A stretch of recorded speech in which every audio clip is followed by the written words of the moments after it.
Shalom Aleichem. Shalom Aleichem. Shalom Aleichem. Topic for today is practice what you preach. Practice what you preach. The text is from Paul's epistle to Romans chapter 2 verses 21 and 22. అపోస్తలుడు పౌలు రోమీయులకు రాసిన పత్రిక 2వ అధ్యాయము 21-22 వచనాలు చదువుకుందాం. ఎదురువానికి బోధించు నీవు నీకు నీవే బోధించుకున్నవా? దొంగిలిద్దవని దొంగిలవద్దని ప్రకటించి నీవు దొంగిలిదవా? వ్యభిచరింపవద్దని చెప్పు నీవు వ్యభిచరించదవా? విగ్రహం అర్చించుకుని నీవు గుళ్ళను దోచదవా? ఈ వాక్య భాగం గమనించినప్పుడు అపోస్తలుడు పౌలు expose the hypocrisy of the self-righteousness of the religionists. అప్పుడు మత ఛాందస్సులు ఉన్నారు, శాస్త్రులు పరిసయ్యులు ఉన్నారు. వారి యొక్క వేషధారణ ఖండించాడు. వారి బోధనలకు వారి జీవిత విధానానికి పొంతన లేదు. Paul warned that people who are quick to judge the sins of others are guilty of the thing they condemn. ఏదైతే వారు ఖండిస్తున్నారో వారిలోనే ఆ విషయాలు ఉన్నవి. అక్కడ లిస్ట్ అవుట్ చేశాడు కదా, దొంగిలవద్దని చెప్పి నువ్వు దొంగిలిదవా? వ్యభిచరింపకూడదని చెప్పి నువ్వు వ్యభిచరించదవా? విగ్రహం ఆశ్రయించుకుని నీవు గుళ్ళను దోచెదవా? గమనించినప్పుడు వారిలోనే ఎన్నో లోపాలు ఉన్నాయి, వాళ్ళు ఎన్నో ఆత్మీయ అవలక్షణాలు ఉన్నాయి.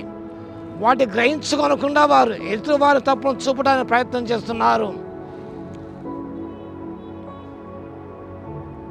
We see sin in another's personal life. We raise up into pride to correct that person. అతిశయంతో వారిని మనం ఖండించకపోతే అదే మనం చేస్తున్నాం, అవే కార్యాలు చేస్తున్నారు. కానీ వాడు చేసే వారిని ఖండించడానికి మనం ప్రయత్నం చేస్తూ ఉంటాం. But if we are honest with ourselves, we can see similar faults in our own life. ఇతరులు చేసేవే తప్పులు అవి మన జీవితాల్లో ఉన్న విషయాన్ని మనము యథార్థంగా చేసుకున్నప్పుడు నీ జీవితంలో గొప్ప మార్పు కలుగుతుంది.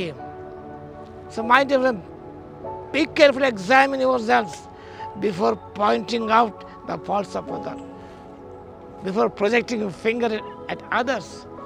ఇతరులపై వేలెత్తి చూపించే ముందు మొట్టమొదటిగా నీవు నీ జీవితాన్ని పరిశీలన చేసుకొని నువ్వు సరిదిద్దుకోవాలి. నీలో ఎన్నో అవలక్షణాలు ఉన్నాయి, ఐక్యమని ఎన్నో ఉన్నాయి, అసహాయమని ఎన్నో ఉన్నాయి. వాటిని జరిగిస్తూ నీవు ఇతరులపై వేలెత్తి చూపిస్తున్నావు.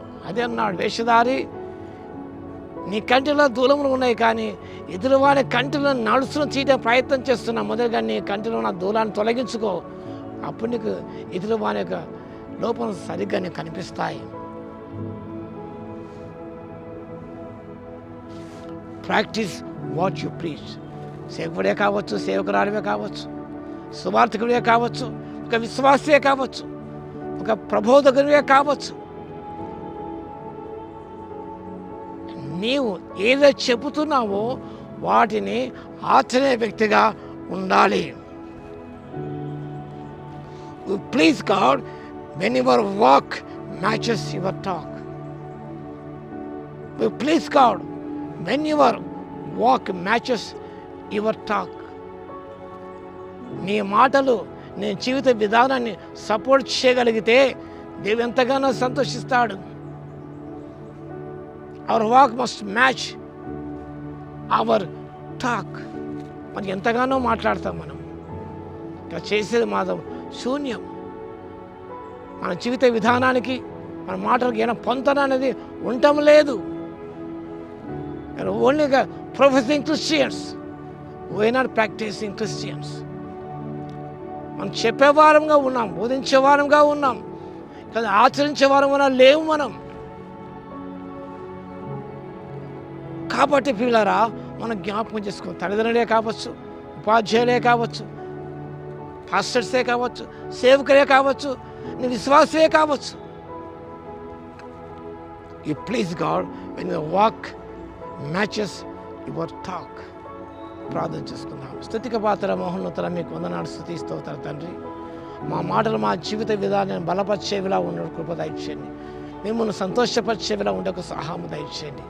మాలో ఎన్ని లోపాలు పెట్టుకొని ఇతరులలో లోపాలను సరిదిద్దే ప్రయత్నం చేస్తున్నా క్షమించండి నాయన ప్రభు, సహాయం దయచేయండి. మా జీవితంలో పరిశీలించి సరిదిద్దుకొని మా తండ్రి మేము మాట్లాడే ప్రతి మాట మా జీవితానికి ఒక ప్రాతిపదికగా ఉండటానికి ఆత్మశక్తి ఇవ్వగలదు. మీ స్తోత్రాలు. వాక్య వింటున్న ప్రతి బిడ్డను దర్శించి దీవించమని, నూతన కార్యాలు జరిగించమని యేసయ్య నామమున ప్రార్థించి వేడుకొస్తున్నాము తండ్రి. ఆమేన్. మన తండ్రి అన్న దేవుని యొక్క ప్రేమయు, మన ప్రభువును రక్షకుడైన యేసుక్రీస్తు యొక్క కృపయు, పరిశుద్ధాత్మ అన్యోన్య సహవాసం మనందరికీ సదాకాలము తోడై ఉండును గాక. ఆమేన్.